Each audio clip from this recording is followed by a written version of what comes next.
ನಿಮ್ಮ ಶ್ರೀಮಕುಟ ಅಗಮ್ಯ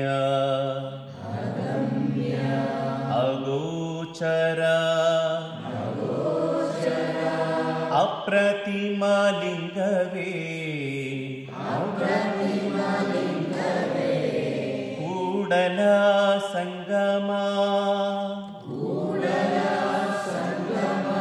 ದೇವಯ್ಯ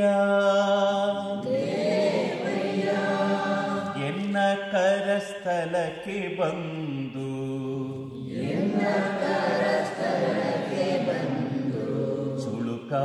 ಚುಳುಕಾದಿರಯ್ಯ ಎನ್ನ ಕರಸ್ಥಲಕ್ಕೆ ಬಂದು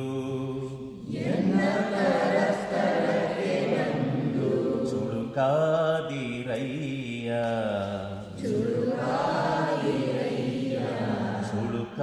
ಚುಳುಕಾದಿರಯ್ಯ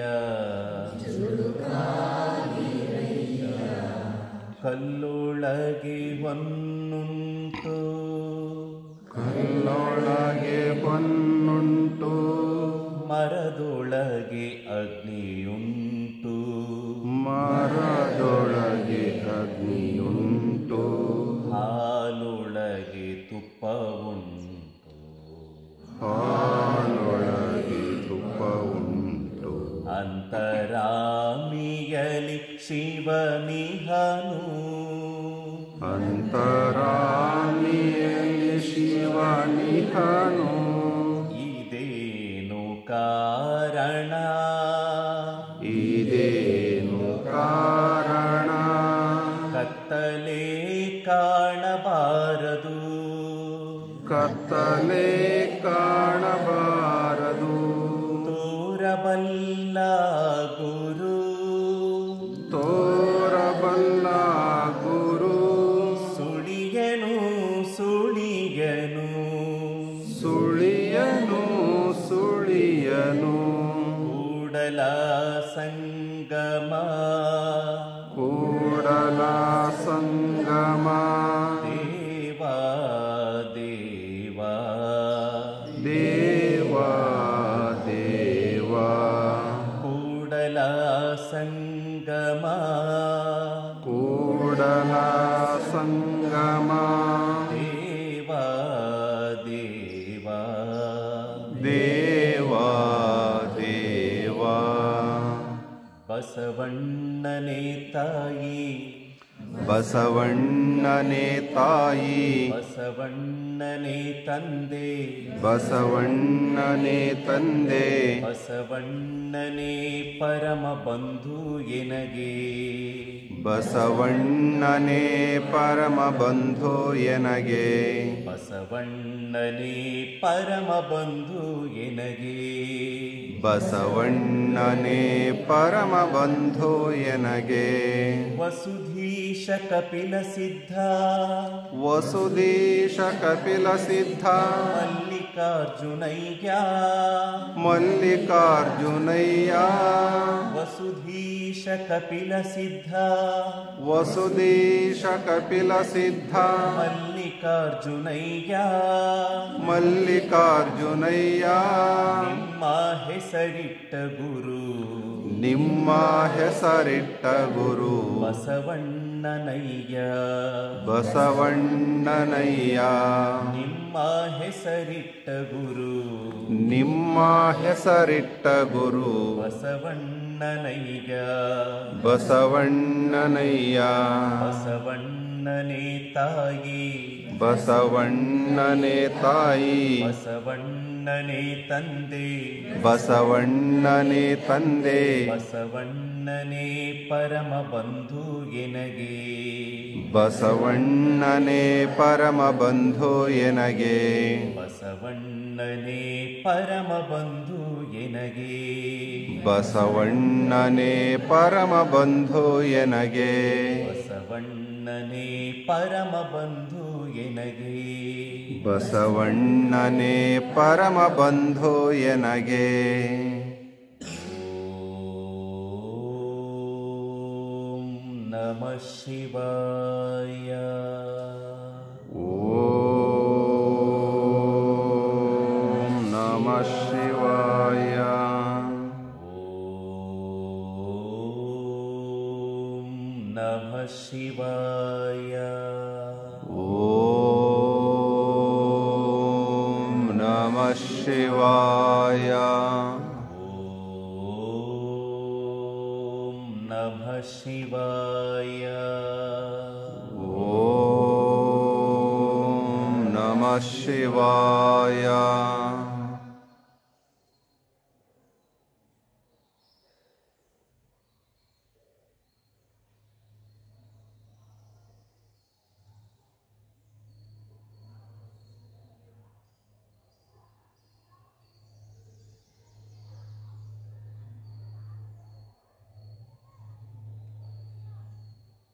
ಕಣ್ಬಿಡಿ.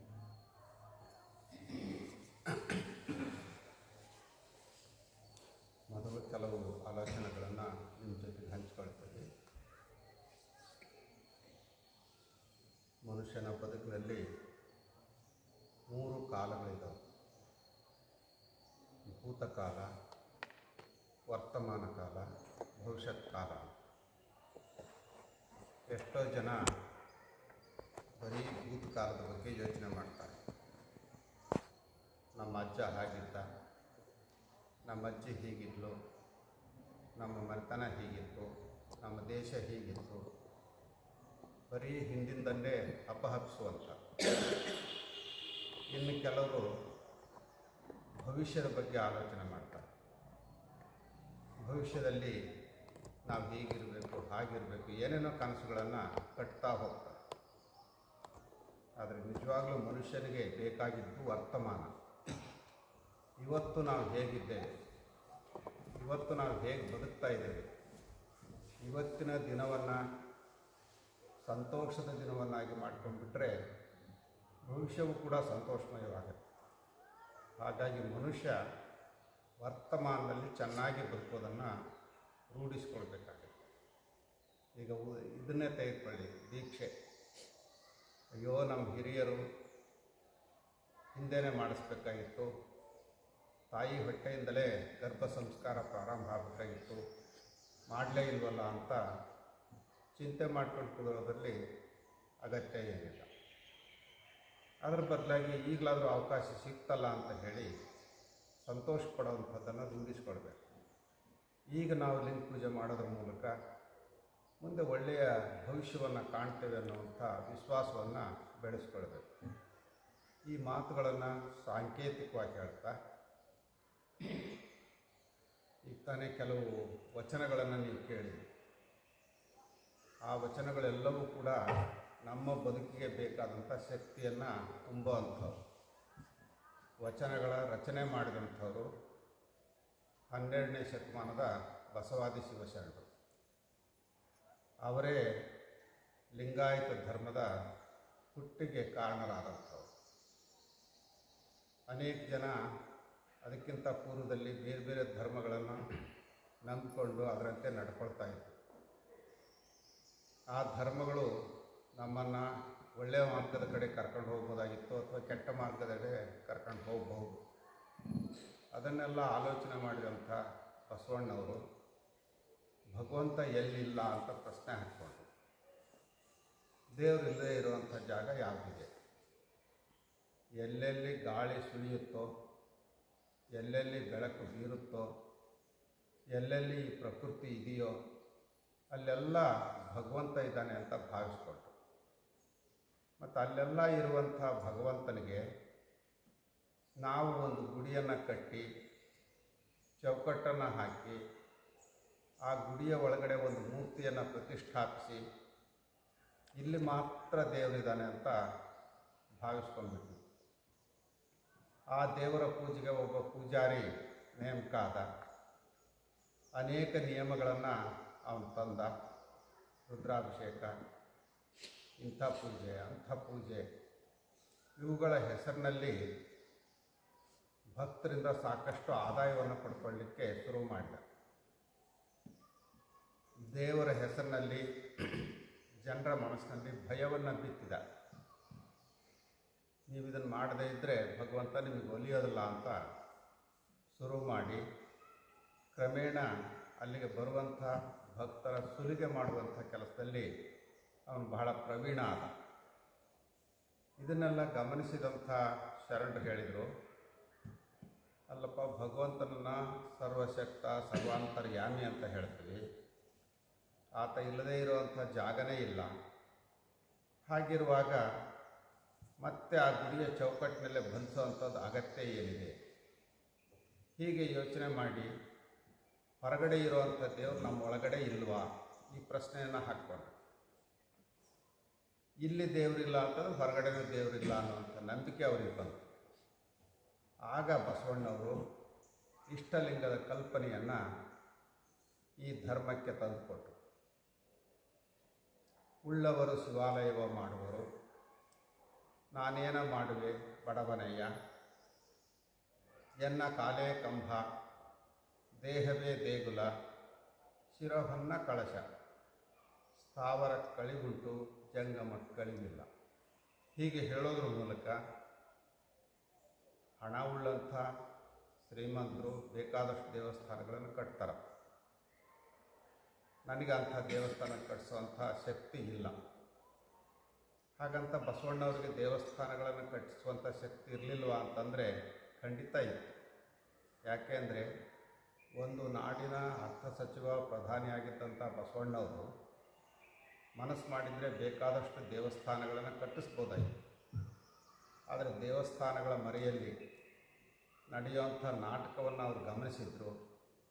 ಹಾಗಾಗಿ ಆ ದೇವಸ್ಥಾನಗಳು ಬೇಡಪ್ಪ, ನಾನು ಒಂದು ದೇವಸ್ಥಾನ ಕಟ್ಟಿಸಿದ್ದೇನೆ ಅಂತ ಸಮಾಜಕ್ಕೆ ಕರೆ ಕೊಡ್ತಾರೆ.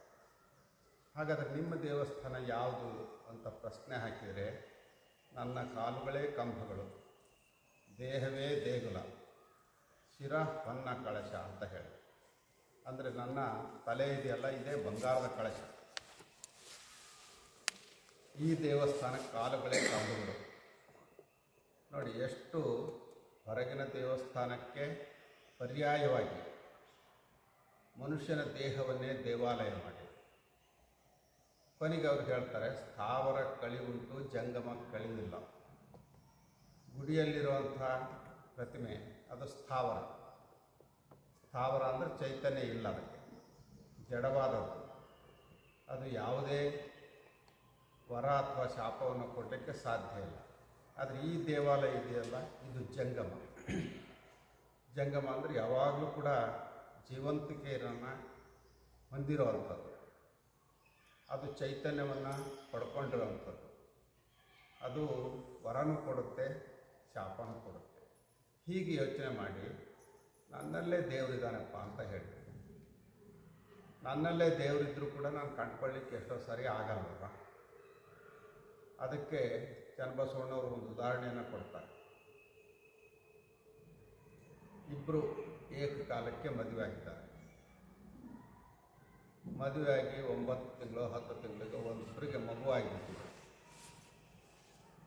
ಇನ್ನೊಬ್ಬರಿಗೆ ಇನ್ನೂ 6 ತಿಂಗಳು 5 ತಿಂಗಳು ಆಗಿದೆ, ಅವ್ರಿಗಿನ್ನೂ ಮಗು ಆಗಿಲ್ಲ. ಅಯ್ಯೋ, ನನಗೆ ಮಗು ಆಗಿಲ್ವಲ್ಲ ಅಂತ ಅವ್ರು ಒದ್ದಾಡ್ತಾ ಇದ್ದಾರೆ. ಹಾಗಾದರೆ ಅವ್ರಿಗೆ ಮಗು ಇಲ್ವಾ? ಇದೆ. ಆದರೆ ಆ ಮಗುವನ್ನು ಅಲ್ಲಿದ್ದಾಗ ಮುದ್ದಾಡಲಿಕ್ಕೆ ಬರಲ್ಲ. ಅದು ತಾಯಿಯ ಗರ್ಭದಿಂದ ಹೊರಗೆ ಬರಬೇಕು. ಆಗ ಆ ಮಗುವನ್ನು ಎತ್ತಿ ಮುದ್ದಾಡಲಿಕ್ಕೆ, ಸಂತೋಷ ಪಡಲಿಕ್ಕೆ ಸಾಧ್ಯ ಆಗುತ್ತೆ. ಹಾಗಾಗಿ ಅವರು ಇದು ಒಂದು ಮಗು ಇದ್ದ ಹಾಗೆ ಇಷ್ಟಲಿಂಗ ಅನ್ನೋಂಥದ್ದು ನನ್ನ ಒಳಗಡೆ ಇತ್ತು.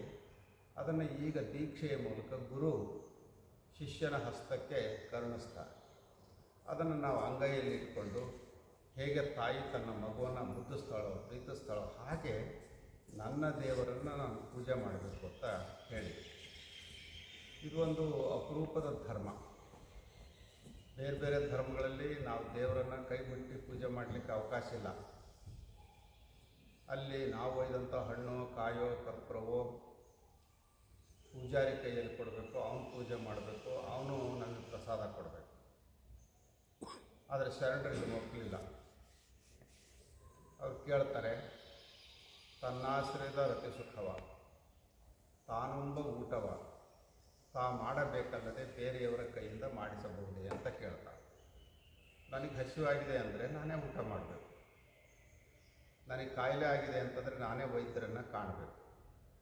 ಹಾಗೆ ನನ್ನ ದೇವರನ್ನು ನಾನೇ ಮುಟ್ಟಿ ಪೂಜೆ ಮಾಡಬೇಕು ಅನ್ನುವಂಥ ಆಲೋಚನೆಯನ್ನು ಮಾಡಿದಂಥ ಬಸವಾದಿ ಶಿವಶರಣರು ನನ್ನೊಳಗಡೆ ಚೈತನ್ಯ ಇದೆಯಲ್ಲ, ಆ ಚೈತನ್ಯದ ಕುರುಹಾಗಿ ಇಷ್ಟಲಿಂಗವನ್ನು ಕರುಣಿಸಿದರು.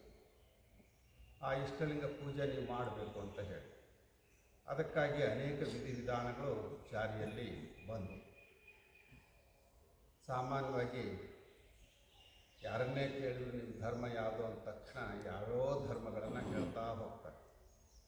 ಆದರೆ ನಿಜವಾಗ್ಲೂ ಇನ್ನು ಮುಂದೆ ನೀವು ಹೇಳಬೇಕಾಗಿರೋದು ನಮ್ಮ ಧರ್ಮ ಲಿಂಗಾಯತ ಧರ್ಮ. ಲಿಂಗಾಯತ ಅನ್ನೋಂಥದ್ದು ಒಂದು ಜಾತಿ ಅಲ್ಲ. ಬಹಳ ಜನ ಧರ್ಮ ಮತ್ತು ಜಾತಿ ಒಂದೇ ಅಂತ ಭಾವಿಸ್ಕೊಂಡ್ಬಿಟ್ಟಿದ್ದಾರೆ. ಧರ್ಮ ಜಾತಿ ಒಂದೇ ಅಲ್ಲ. ಧರ್ಮ ಸೂಜಿಯ ಕೆಲಸವನ್ನು ಮಾಡಿದರೆ ಜಾತಿ ಕತ್ತರಿಯ ಕೆಲಸವನ್ನು ಮಾಡುತ್ತೆ ಅಂತ ಹೇಳ್ತಾರೆ. ಕತ್ತರಿ ಏನು ಮಾಡುತ್ತೆ? ಒಂದಾಗಿ ತನ್ನ ತುಂಡು ಮಾಡಿ 2 ಮಾಡುತ್ತೆ, 4 ಮಾಡುತ್ತೆ, 8 ಮಾಡುತ್ತೆ. ಹಾಗೆ ಜಾತಿ ಅನ್ನುವಂಥದ್ದು ಕತ್ತರಿಸುವಂಥ ಕೆಲಸ ಮಾಡುವಂಥದ್ದು. ಆದರೆ ಧರ್ಮ ಇದೆಯಲ್ಲ, ಒಂದುಗೂಡಿಸುವಂಥ ಕೆಲಸ. ಸೂಜಿ ಅಂತ ಹೇಳಿದ್ವಲ್ಲ, ಸೂಜಿಯಿಂದ ನಾವೇನು ಮಾಡ್ತೀವಿ? ಹರಿದಂಥ ಬಟ್ಟೆಯನ್ನು 2 ಒಂದು ಮಾಡ್ತೀವಿ. ಇಡೀ ವ್ಯಕ್ತಿತ್ವವನ್ನು ಒಂದು ಮಾಡುವಂಥದ್ದು, ಸಮಾಜವನ್ನು ಒಂದು ಮಾಡುವಂಥದ್ದು ಈ ಸೂಜಿಯ ಕೆಲಸ, ಧರ್ಮದ ಕೆಲಸ. ಹಾಗಾಗಿ ನೈಜ ಧರ್ಮ ಯಾವುದೋ ಅದು ಎಲ್ಲೂ ಕೂಡ ಸಮಾಜದಲ್ಲಿ ಬಿರುಕನ್ನು ಸೃಷ್ಟಿ ಮಾಡಲ್ಲ. ನೀನು ಬೇರೆ ನಾನು ಬೇರೆ ಅಂತ ಹೇಳಲ್ಲ. ನಾವೆಲ್ಲರೂ ಒಬ್ಬ ದೇವರ ಮಕ್ಕಳು ಅಂತ ಹೇಳುತ್ತೆ. ಹೀಗೆ ವಿಶಾಲ ಮನೋಭಾವನೆಯನ್ನು ಮೈಗೂಡಿಸ್ಕೊಂಡಿರುವಂಥದ್ದು ಲಿಂಗಾಯತ ಧರ್ಮ. ಹಾಗಾಗಿ ನೀವು ಸ್ಪಷ್ಟವಾಗಿ ಯಾರೇ ಕೇಳಿದರೂ ಕೂಡ ಹೇಳಬೇಕು, ನಮ್ಮ ಧರ್ಮ ಲಿಂಗಾಯತ ಧರ್ಮ, ಇದು ಜಾತಿ ಅಲ್ಲ. ಇನ್ನು ಪ್ರತಿಯೊಂದು ಧರ್ಮಕ್ಕೂ ಒಬ್ಬ ಧರ್ಮಗುರು ಇದ್ದೇ ಇರ್ತಾರೆ. ಹಾಗಾದರೆ ಲಿಂಗಾಯತ ಧರ್ಮದ ಗುರು ಯಾರು ಅಂತ ಕೇಳಿದರೆ ಬಸವಣ್ಣ ಅಂತ ಹೇಳಬೇಕು. ಯಾಕೆ ಈ ಮಾತನ್ನು ನಾವು ಒತ್ತಿ ಒತ್ತಿ ಹೇಳ್ತೀವಿ ಅಂತಂದರೆ 12ನೇ ಶತಮಾನದಲ್ಲಿ ಅನುಭವ ಮಂಟಪ ಅಂತ ಇತ್ತು. ಆ ಅನುಭವ ಮಂಟಪದ ಅಧ್ಯಕ್ಷ ಆಗಿದ್ದಂಥವರು ಅಲ್ಲಮ ಪ್ರಭುದೇವರು. ಅವರು ವಯಸ್ಸಿನಲ್ಲಿ ಮತ್ತು ಅನುಭವದಲ್ಲಿ ತುಂಬ ಹಿರಿಯರು. ಅಂಥ ಹಿರಿಯರು ಹೇಳ್ತಾರೆ, ಬಸವಣ್ಣ ನನಗೆಯೂ ಗುರು, ನಿನಗೆಯೂ ಗುರು, ಜಗವೆಲ್ಲಕ್ಕೆಯೂ ಗುರು ಕಾಣ ಗುಹೇಶ್ವರ. ಬಸವಣ್ಣ ಕೇವಲ ನನಗೆ ನಿನಗೆ ಅಷ್ಟೇ ಅಲ್ಲಪ್ಪ, ಇಡೀ ವಿಶ್ವಕ್ಕೆ ಗುರು ಅಂತ ಹೇಳಿ. ಹಾಗಾಗಿ ಬಸವಣ್ಣನನ್ನು ನಾವು ನಮ್ಮ ಧರ್ಮ ಗುರು ಅಂತ ಹೇಳ್ತೀವಿ, ಹಾಗೆಯೇ ವಿಶ್ವದ ಗುರು ಅಂತ ಹೇಳ್ತೀವಿ. ಈ ನೆಲೆಯಲ್ಲೇ ಕಳೆದ ವರ್ಷ ನಮ್ಮ ಕರ್ನಾಟಕ ಸರ್ಕಾರ ಬಸವಣ್ಣನವರನ್ನು ಸಾಂಸ್ಕೃತಿಕ ನೇತಾರ ಅಂತ ಘೋಷಣೆ ಮಾಡಿದೆ. ಸಂಸ್ಕೃತಿ ಅಂದರೆ ಅದರಲ್ಲಿ ಯಾವುದೋ ಒಂದು ಭಾಗ ಇರೋದು. ಅಲ್ಲಿ ಕಲೆ, ಸಾಹಿತ್ಯ, ಸಂಗೀತ, ಶಿಕ್ಷಣ, ಧರ್ಮ ಈ ಎಲ್ಲವೂ ಕೂಡ ಅಡಕವಾಗಿರುತ್ತೆ. ಈ ಎಲ್ಲವುಗಳ ಒಂದು ಕೇಂದ್ರ ಸ್ಥಾನ ಆಗಿದ್ದಂಥವರು ಬಸವಣ್ಣವರು.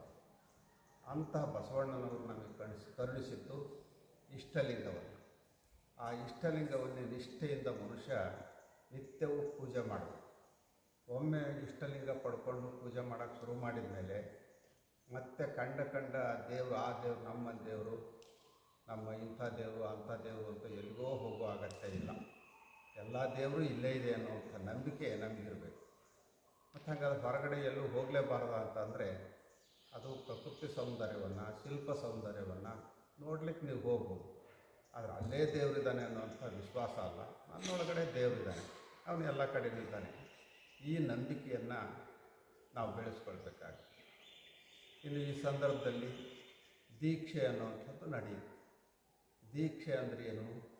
ಒಂದು ಪ್ರಮಾಣ ಮಾಡುವಂಥದ್ದು, ಬದ್ಧತೆಯನ್ನು ಕಾಯ್ದುಕೊಳ್ಳುವಂಥದ್ದು.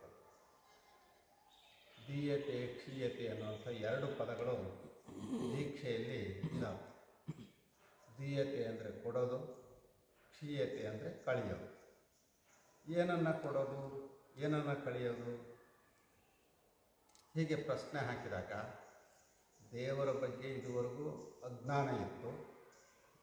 ಆ ಅಜ್ಞಾನವನ್ನು ನಿವಾರಣೆ ಮಾಡಿಕೊಂಡು ಸರಿಯಾದ ಜ್ಞಾನವನ್ನು ಪಡ್ಕೊಳ್ಳುವಂಥದ್ದೇ ದೀಕ್ಷೆ ಅಂತ.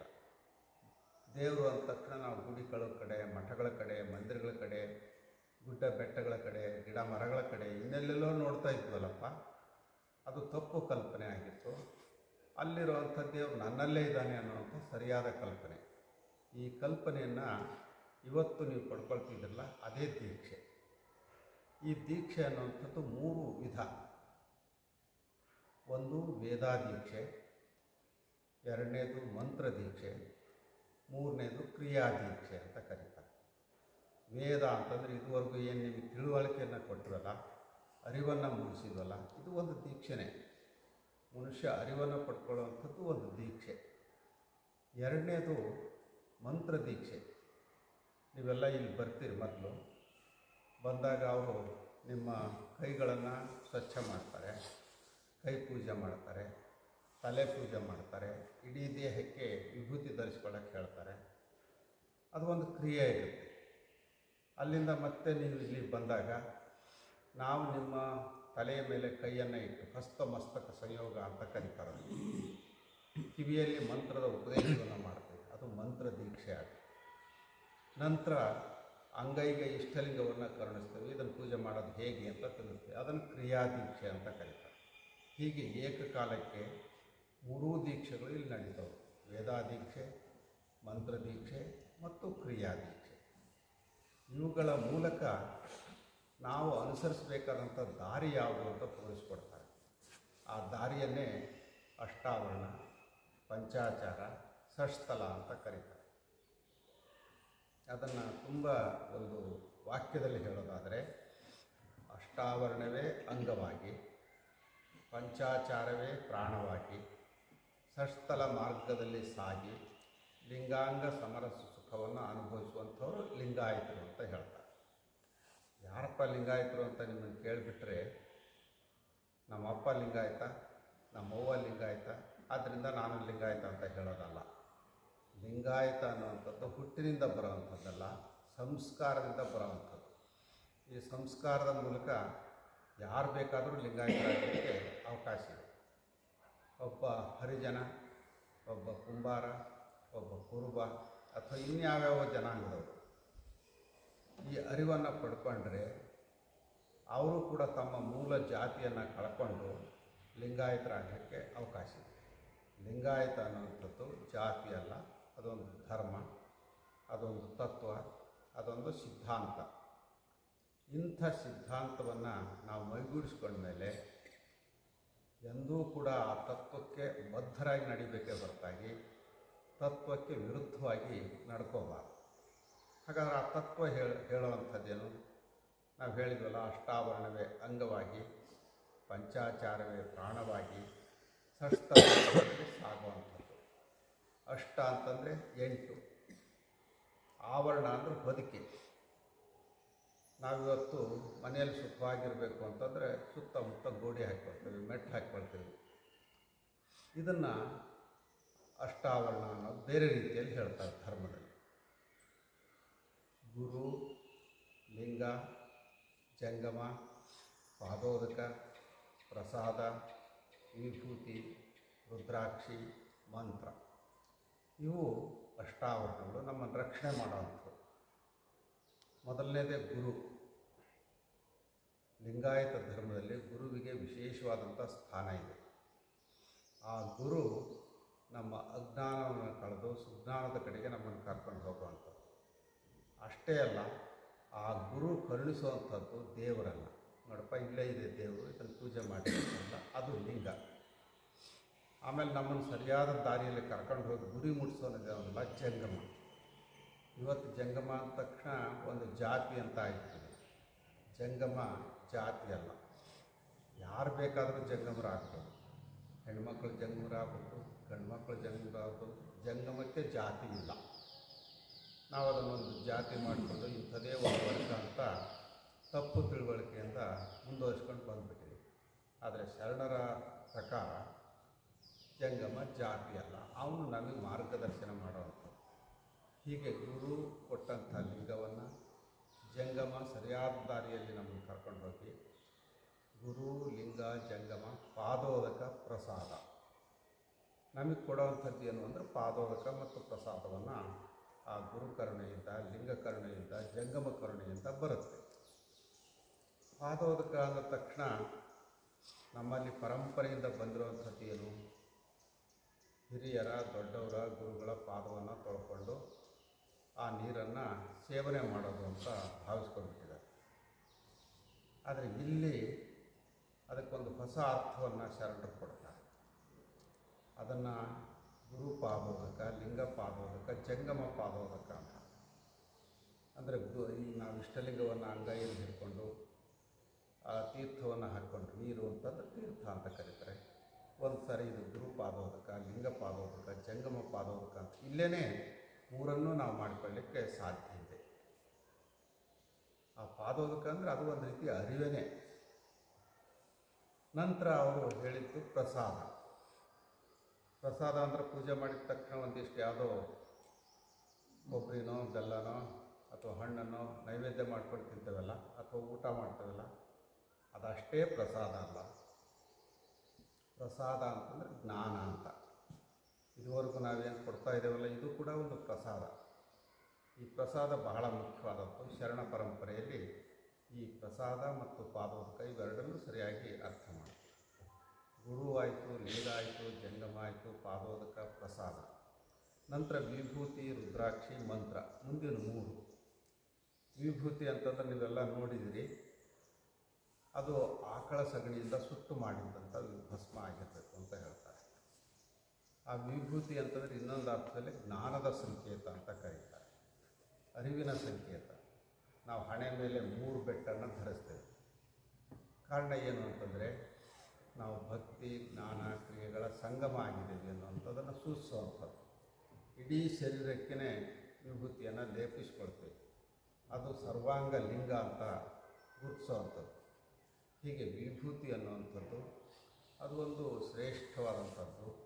ಅದು ನಮ್ಮ ಅರಿವಿನ ಕಣ್ಣನ್ನು ತೆರೆಸುವಂಥದ್ದು. ವಿಭೂತಿ ಪುರುಷರು ಅಂತ ಕರೀತಾರೆ ಕೆಲವರು. ಅಂದರೆ ಅವರು ಇದರಲ್ಲೆಲ್ಲೂ ಸಾಧನೆಯನ್ನು ಮಾಡಿದಂಥವ್ರು ಅಂತ ಅರ್ಥ. ಮುಂದಿಂದು ಗುರು, ಲಿಂಗ, ಜಂಗಮ, ಪಾದೋದಕ, ಪ್ರಸಾದ, ವಿಭೂತಿ, ರುದ್ರಾಕ್ಷಿ. ಈಗ ಇಲ್ಲಿ ನೋಡ್ತಾ ಇದ್ದೀನಿ, ರುದ್ರಾಕ್ಷಿ ಅಂತ ಕರೀತೀವಿ. ಇದು ಒಂದು ವೃಕ್ಷದ ಬೀಜ, ಮರದ ಬೀಜ.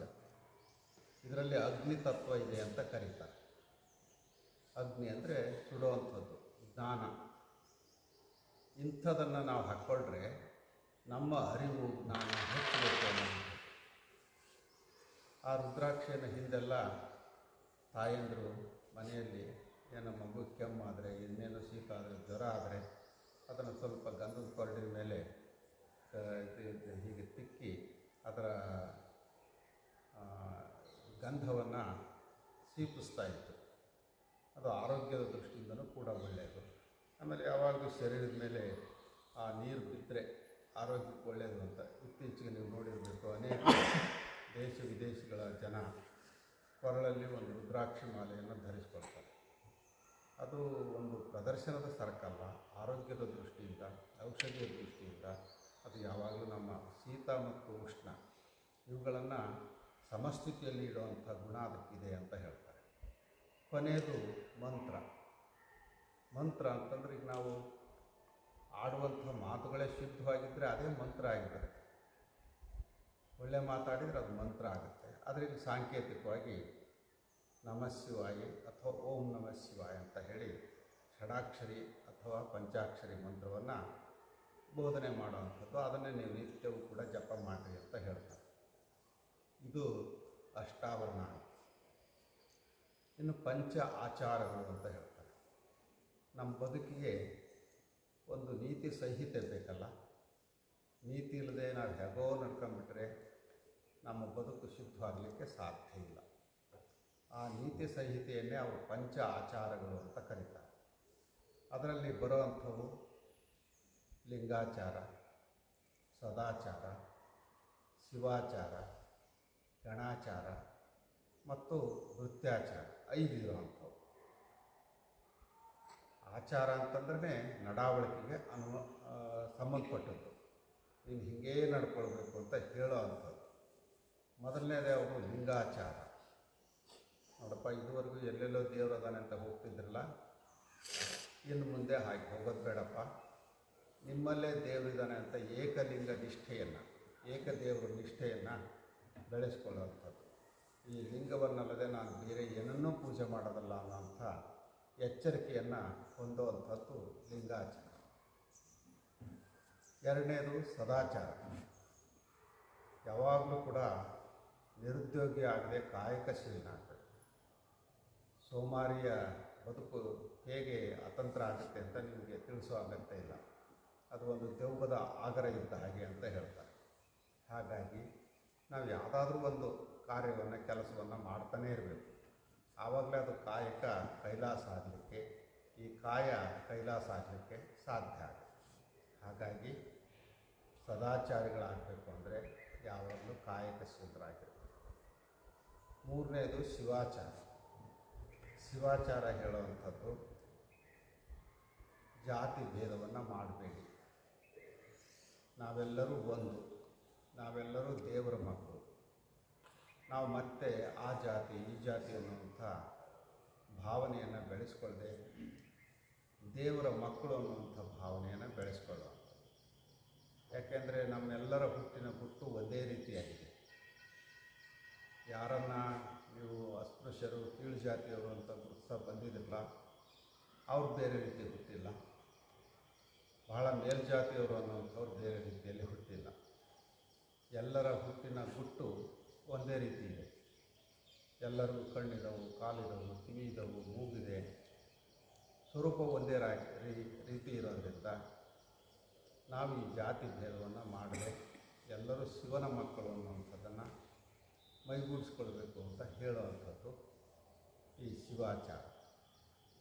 ನಾಲ್ಕನೇದು ಗಣಾಚಾರ. ಗಣ ಅಂದರೆ ಸಮೂಹ. ನಾವೇನಾದರೂ ಕೆಲಸ ಮಾಡಬೇಕಾದ್ರೆ ಒಂದು 4-6 ಜನ ಸೇರ್ಕೊಂಡು ಮಾಡೋವಂಥದ್ದು. ಆಗ ಆ ಕೆಲಸ ಬೇಗ ಗುರಿಯನ್ನು ಮುಟ್ಲಿಕ್ಕೆ ಸಾಧ್ಯ ಆಗುತ್ತೆ. ನಾನು ಒಬ್ಬನೇ ಮಾಡೋಕ್ಕೂ 4 ಜನ ಸೇರ್ಕೊಂಡು ಮಾಡೋಕ್ಕೂ ವ್ಯತ್ಯಾಸ ಇದೆ. ಹಾಗಾಗಿ ಏನೇ ಒಳ್ಳೆಯದನ್ನು ಮಾಡಬೇಕಾದ್ರೆ ನೀವು 4 ಜನನ ಸೇರ್ಕೊಂಡು ಮಾಡಿ. ಇಷ್ಟೇನ ಇದರ ಅರ್ಥ ಅಂದರೆ ಇಲ್ಲ. ಗಣಾಚಾರ ಹೇಳುವಂಥದ್ದು ಅನ್ಯಾಯವನ್ನು ಪ್ರತಿಭಟನೆ ಮಾಡಿರಿ ಅಂತ. ಎಲ್ಲಾದರೂ ಅಕೃತ್ಯ ನಡೆಯುತ್ತೆ ಅಂದರೆ, ಮಾಡಬಾರ್ದಂಥ ಹೀನ ಕೃತಿಗಳು ನಡೀತವು ಅಂತಂದರೆ ನಮಗೆ ಸಂಬಂಧ ಇಲ್ಲ ಅಂತ ಕಣ್ಣು ಮುಚ್ಕೊಂಡು ಕೂರೋದಲ್ಲ. ಬದಲಾಗಿ ಅದನ್ನು ಪ್ರತಿಭಟನೆ ಮಾಡಬೇಕು, ವಿರೋಧ ಮಾಡಬೇಕು, ಬದಲಾಯಿಸಬೇಕು. ಹಾಗೆ ಬದಲಾಯಿಸಬೇಕು ಅಂತ ಹೇಳಿ ಒಬ್ಬೊಬ್ಬರೇ ಹೋದರೆ ತುಂಬ ಕಷ್ಟ. ಯಾಕೆಂದರೆ ಎಷ್ಟೋ ಸಾರಿ ದುಷ್ಟಶಕ್ತಿಗಳು ನಮಗಿಂತ ಬಲಿಷ್ಠವಾಗಿರ್ತವೆ. ಅಂಥ ಸಂದರ್ಭದಲ್ಲಿ ಒಬ್ಬರೇ ಹೋಗಿ ಪ್ರತಿಭಟನೆ ಮಾಡೋಕ್ಕಿಂತ ಒಂದು ಸಮೂಹ ಸೇರಿಕೊಂಡು ಪ್ರತಿಭಟನೆ ಮಾಡಿದರೆ ಆ ವ್ಯಕ್ತಿಯನ್ನು ಬದಲಾವಣೆ ಮಾಡಲಿಕ್ಕೆ ಸಾಧ್ಯ ಎನ್ನುವಂಥದ್ದನ್ನು ಈ ಗಣಾಚಾರ ಹೇಳುತ್ತೆ. ಕೊನೆಯದು ವೃತ್ಯಾಚಾರ. ವೃತ್ಯ ಅಂತಂದರೆ ಸೇವಕ. ನಾನು ಏನೇ ಒಳ್ಳೆಯ ಕಾರ್ಯ ಮಾಡ್ತೇನೆ ಅಂತಂದು ನನ್ನಲ್ಲಿ ಅಹಂಕಾರ ಇರಬಾರ್ದು. ಸದು ವಿನಯವೇ ಸದಾಶಿವನ ಒಲುಮೆ ಅನ್ನೋ ಹಾಗೆ ಆ ವಿವೇಕ ಮತ್ತು ವಿನಯ ಎರಡೂ ಇಟ್ಕೊಂಡಾಗ ಹೇಗೆ 12ನೇ ಶತಮಾನದಲ್ಲಿ ಬಸವಣ್ಣವರು ಅದ್ಭುತವಾದಂಥ ಬದಲಾವಣೆಯನ್ನು ಮಾಡಲಿಕ್ಕೆ ಸಾಧ್ಯ ಆಯಿತೋ ಅಂಥ ಬದಲಾವಣೆಯನ್ನು ನಮ್ಮ ಬದುಕಿನಲ್ಲಿ ಮತ್ತು ಸಮಾಜದ ಬದುಕಿನಲ್ಲಿ ಮಾಡಲಿಕ್ಕೆ ಸಾಧ್ಯ. ಆ ವೃತ್ಯಾಚಾರ ನಮಗಿರಬೇಕು. ಈ ಪಂಚಾಚಾರ ಆದಮೇಲೆ ಷಟ್ಸ್ಥಲಗಳು ಅಂತ ಹೇಳಿದ್ರು. ಷಟ್ ಅಂದರೆ 6. ಈಗ ಈ ಕಟ್ಟಡಕ್ಕೆ ಬರುವಾಗ ಒಂದೊಂದೇ ಮೆಟ್ಲು ಹತ್ಕೊಂಡು ಬರ್ತೀವಿ. ಹಾಗೆ ನಮ್ಮ ಬದುಕಿನಲ್ಲಿ ಕೂಡ 6 ಮೆಟ್ಲುಗಳಿವೆ. ಭಕ್ತ, ಮಹೇಶ, ಪ್ರಸಾದಿ, ಪ್ರಾಣಲಿಂಗಿ, ಶರಣ, ಐಕ್ಯ ಅಂತ. ಇದು ಒಂದೊಂದು ಹಂತದಲ್ಲಿ ಹೇಗೆ ವ್ಯಕ್ತಿ ಬದಲಾವಣೆ ಆಗ್ತಾ ಪರಿಪೂರ್ಣತ್ವವನ್ನು ತಲುಪಬೇಕು ಅನ್ನೋದನ್ನು ಹೇಳಿಕೊಡೋದು. ಹೀಗೆ ಮನುಷ್ಯ ಈ ದೀಕ್ಷೆಯ ಮೂಲಕ ತನ್ನ ಬದುಕಿನಲ್ಲಿರುವಂಥ ಅವಗುಣಗಳನ್ನು ಕಳ್ಕೊಂಡು ಸದ್ಗುಣಗಳನ್ನು ಬೆಳೆಸ್ಕೊಂಡು ಸಮಾಜಮುಖಿಯಾದಂಥ ಕೆಲಸ ಕಾರ್ಯಗಳನ್ನು ಮಾಡಬೇಕು ಅಂತ ಹೇಳುವಂಥದ್ದು. ಈ ಹಿನ್ನೆಲೆಯಲ್ಲಿ ನೀವೆಲ್ಲರೂ ಕೂಡ ಇವತ್ತು ದೀಕ್ಷೆಯನ್ನು ಪಡ್ಕೊಳ್ಳಿಕ್ಕೆ ಬಂದಿದ್ದೀರಿ. ಇಲ್ಲಿ ಪೂಜೆ ಮಾಡೋಂಥದ್ದು ಹೇಗೆ ನಾವೀಗ ಪೂಜೆ ಮಾಡ್ಕೊಂತ ತೋರಿಸ್ತೀವಿ. ನಾಗರಾಜು ಅದರ ದೀಕ್ಷಾ ನಾಗರಾಜ್ ಅದರ ವಿವರಣೆಯನ್ನು ಕೊಡ್ತಾ ಹೋಗ್ತಾನೆ. ನಂತರ ನೀವು ಒಂದು ಎರಡೆರಡು ಜನ ಬಂದು ಇಲ್ಲಿ ಬಾಹ್ಯ ಕ್ರಿಯೆಗಳನ್ನು ಸಾಂಕೇತಿಕವಾಗಿ ಮಾಡ್ತಾರೆ. ನಂತರ ಅವ್ರು ನಮ್ಮ ಹತ್ರ ಬಂದಾಗ ನಾವು ನಿಮಗೆ ಹಸ್ತಮಸ್ತಕ ಸಂಯೋಗದ ಮೂಲಕ ದೀಕ್ಷೆಯನ್ನು ಪರಿಪೂರ್ಣಗೊಳಿಸ್ತೀವಿ. ಈಗ ನಾವು ಮಾತ್ರ ಪೂಜೆ ಮಾಡ್ಕೊಳ್ತೇವೆ, ಅವರು ವಿವರಣೆ ಕೊಡ್ತಾರೆ, ಅದನ್ನು ಸೂಕ್ಷ್ಮವಾಗಿ ಕೇಳ್ತಾ ಹೋಗ್ತೀವಿ.